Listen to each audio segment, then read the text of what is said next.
अस्सलाम वालेकुम ख़वातीन और हज़रात। आज के सियासी लोग के साथ मैं हूं कटरीना हुसैन। बहुत अर्सा पहले मेरे एक गैर मुल्की दोस्त ने मुझसे पूछा था कि पाकिस्तान के लोग सियासत में इतनी दिलचस्पी क्यों लेते हैं। चाहे वो उस जमाने में तो खैर टीवी प्रोग्राम से ही होते थे, लेकिन अखबारों में और सड़कों पे और बातचीत होती थी, सियासत की होती थी और हमेशा हमारा किरदार रहा। तो मैंने हंस के उसका जवाब दिया था कि आप लोग जब गैर मुल्की होते हैं, आप लोग अपने मुल्कों में जब रहते हैं, तो सुबह उठते ही आप लोग मौसम का हाल जरूर देखते हैं कि आज सर्दी है तो कोट पहनना है, अगर आज इतनी सर्दी नहीं है तो स्वेटर से काम चल जाएगा।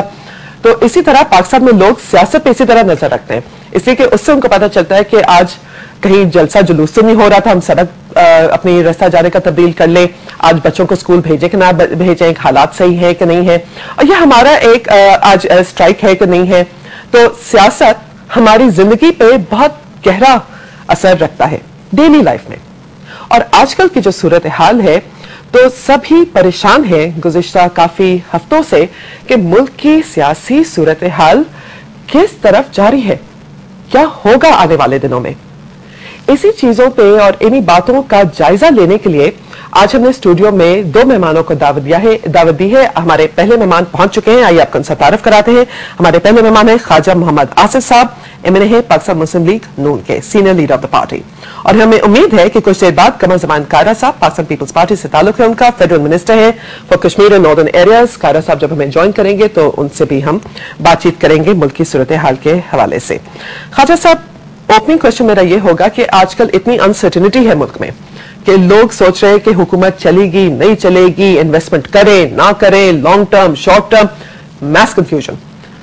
शहबाज शरीफ साहब, आपकी पार्टी के सदर की मुलाकात हुई थी अभी वजीर आजम साहब से, आप हमें बता सकते हैं कि क्या बातचीत हुई है? क्या वो जो अचानक हमने देखा था हफ्ते के रोज के मियां नवाज शरीफ साहब जरा भड़क के बोले थे, तो शहबाज शरीफ साहब की मुलाकात जब गिलानी साहब से हुई तो कुछ चेंज आया आपकी पार्टी लाइन में, या वही पार्टी लाइन है जो मियां साहब ने सैटरडे को अनाउंस किया? शुक्रिया कटरीना, मेरा नहीं ख्याल कि पार्टी लाइन में कोई तब्दीली है। हमारी एक कमिटमेंट है और पिछले 2 साल से हम बड़ी कंसिस्टेंटली उसको फॉलो कर रहे हैं। इलेक्शन के बाद जब कोलिशन गवर्नमेंट बनी, फेडरल लेवल पे प्रोविंशियल गवर्नमेंट्स बनी, तो हमने बड़ा वाशगाफ तरीके से ये स्टेट किया था कि हमारी इस कोलिशन में जो शमूलियत है वो subject to restoration of judiciary, independent judiciary जो है, 3 नवंबर की जो जुडिशरी है, और बावजूद 2-3 मुआहदों के वो वादा पूरा ना हुआ और उसके बाद हमने वो जुडिशरी से हम निकल गए, गवर्नमेंट से हम निकल गए। तो ये एक बड़ी स्ट्रॉन्ग एविडेंस है हमारी कमिटमेंट की उस कॉज के साथ। उसके बाद पिछले 7-8 माह से 10 माह से मियां नवाज शरीफ और मियां शहबाज शरीफ की अहलियत का केस जो है, एलिजिबिलिटी का केस चल रहा है, और वो साफ पता लग रहा है, इट इज़ वेरी एविडेंट कि उसके ऊपर कोई गिव एंड टेक कुव्वतें जो है करनी चाहती हैं, जिसमें फेडरल गवर्नमेंट और जुडिशरी दोनों शामिल हैं। उसको एक बार्गेनिंग चिप की तरह जो है वो बिल्कुल एग्जैक्टली। किसी ने ये बात कही आप लोगों से ओपनली, या आप लोगों की असेसमेंट है? मियां साहब इज ऑन रिकॉर्ड के मियां साहब को पैगाम मिला था। मियां साहब ने आज से कुछ 1.5-2 महीने पहले ये बात जो है प्रेस को भी बताई थी जी। तो लेकिन उसके बावजूद हम वी हैव नॉट बज्ड इन, हमने कोई उस पर सरेंडर नहीं किया। और मियां साहब ने जो परसों जिस तकरीर का आप रेफरेंस दे रही हैं, उसमें बड़ा क्लियरली कहा था कि पंजाब की 100 गवर्नमेंटें जो है हम इस कॉज पे जो है कुर्बान कर सकते हैं। और दूसरा ये है कि मैं समझता हूँ कि एलिजिबिलिटी जो लीडर मियां नवाज शरीफ की लेवल के जो लीडर होते हैं, या मुल्क में दूसरे भी लीडर माजी में रहे हैं, ये लोग जब लोगों के दिलों पे जो है वो बसने लग पड़े और उनकी एक डायरेक्ट जो है आवाम के साथ एक राब्ता हो, तो ये असेंबली की मेंबरशिप जो है ये मटीरियल हो जाती है। यहाँ पे वैसे मैं आपसे एक सवाल ये करना चाहूंगी कि बहुत से लोगों ने तनकीद ये की है कि अगर मियां नवाज शरीफ साहब को आसिफ अली जरदारी साहब ने कहा था कि मुशर्रफ साहब को इंडेमनिटी दे दें, तो ये बात मियां साहब ने हफ्ते के रोज क्यों बताई? ये तो कई महीनों पहली बात थी। तो वो जजेस की क्योंकि डिस्क्वालिफिकेशन के हवाले से रिजल्ट इस हफ्ते एक्सपेक्टेड है, तो टाइमिंग पे शक व शुबात का इजहार किया जा रहा है।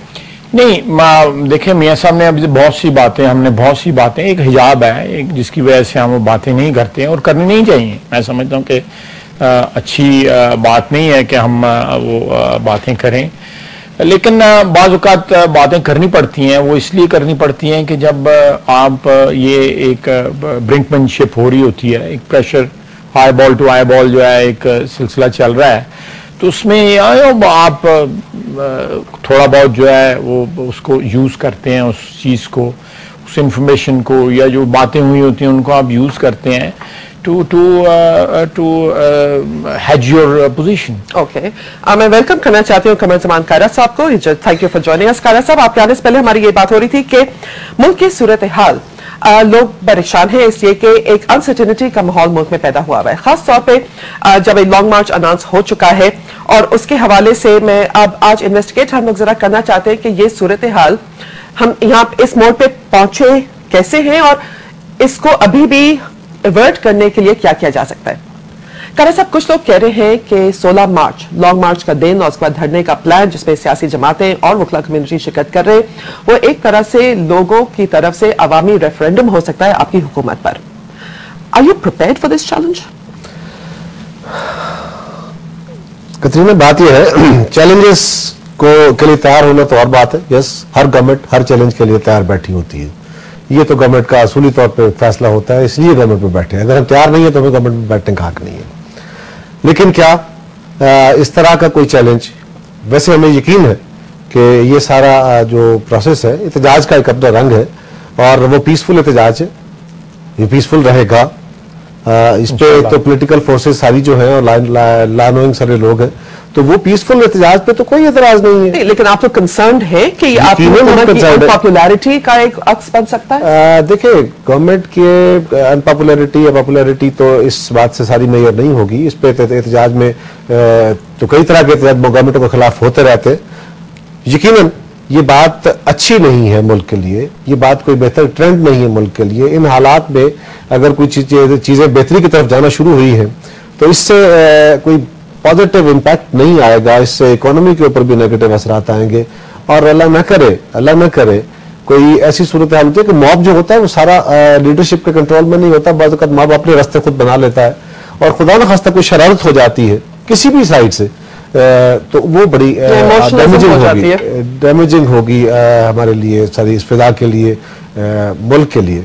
तो हमारी पुलिस वैसे कायरा साहब काफी नोटोरियस है कि जब वो लाठी चलाना शुरू करते हैं तो आगे पीछे की देखते नहीं है। आप लोग भुगत चुके हैं, आप लोग सब खा चुके हैं, लाठियां खा चुके हैं, हम सर फड़वा चुके कई दफा। हमें पीपल्स पार्टी वालों को तो खाजा साहब का तो मुझे पता है, ये भी मारे खाते रहे, लेकिन हमें पीपल्स पार्टी वालों को मार खाने की है। क्या पाकिस्तान पीपल्स पार्टी की हुकूमत के दुनिया के टीवी स्क्रीन पे खुदा ना खास्ता अगर ये इमेजेस के लाठी चार्ज हो रहा है सियासी जमातों पर, क्या आप लोग अफोर्ड कर सकते हैं? कतरीना, बात मैंने पहले कही ना कि बात अफोर्ड करने की तो है ही नहीं। एहतजाज गवर्नमेंट के खिलाफ ठीक है, राइट है, पॉलिटिकल राइट है, उसको रोका नहीं जा सकता, लेकिन इन हालात में एहतजाज जो है वो वैसे ही मुल्क की फिजा के लिए बेहतर नहीं है। और इसके लिए मतलब है हार्ड लाइन पे खड़े होकर अगर ये कहा जाए कि जी आपके लिए, देखें ना, वोकला लीडरशिप या हमारे कोई बाकी साथी भी ये भी कह रहे हैं कि जी गवर्नमेंट के पास बचने का एक ही रास्ता है कि वो चीफ जस्टिस बना दे, इफ्तिखार चौधरी साहब को बहाल कर दे तो तब बच सकती है, वरना नहीं छोड़ेंगे। लाइक इस तरह की भी टोन इस्तेमाल की जा रही है। तो मैं समझता हूँ इस तरह टोन को नहीं लेके जाना चाहिए, बल्कि एहतजाज है, ठीक है, उनका हक है, तो खैर नहीं बरसाएंगे, वहां पे एहतजाज कर रहे हैं। यहाँ पे ले लेते हैं एक ब्रेक। ख़वातीन हज़रात, इस ब्रेक के बाद हम बात करेंगे कि मार्च की 16 तारीख से पहले ये जो एक सिनेरियो डेवलप हो रहा है इसको बदला जा सकता है। हम इस जगह पहुंचे कैसे? हमारे साथ रहिए, विल बी राइट बैक। सियासी लोग में एक बार फिर खुशामदीद। गाना याद आता है, ये तो वही जगह है, गुजरे थे हम जहां से। वापस जाते हैं तारीख में, ख्वाजा साहब, मई की 15 तारीख 2006, London, charter of democracy sign हुआ था आपकी पार्टी और पाकिस्तान पीपल्स पार्टी के दरमियान। आज चार्टर ऑफ डेमोक्रेसी की कोई हैसियत रहती है आपके ख्याल में? जिस